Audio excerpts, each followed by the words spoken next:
Coach बदले, कप्तान बदले, खिलाड़ी बदले, मगर टीम की कारकर्दगी न बदली। पाकिस्तान टेस्ट क्रिकेट तारीख के बदतरीन दौर में दाखिल। टेस्ट चैंपियनशिप में कौमी टीम 8वें नंबर पर चली गई। क्रिकेट एक्सपर्ट्स ने आने वाले टूर्स के लिए अहम मशवरे दे दिए। वर्ल्ड टेस्ट चैंपियनशिप के मुकाबले जारी हैं।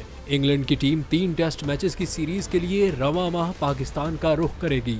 कौमी टीम के पास अपनी रैंकिंग बेहतर करने का सुनहरी मौका होगा।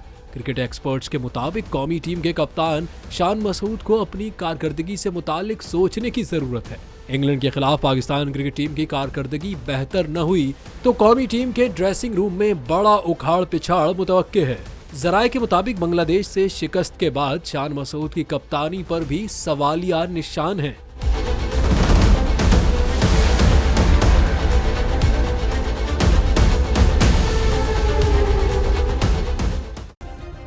सब्सक्राइब करें और बेल दबाएं ताकि कोई खबर रह न जाए।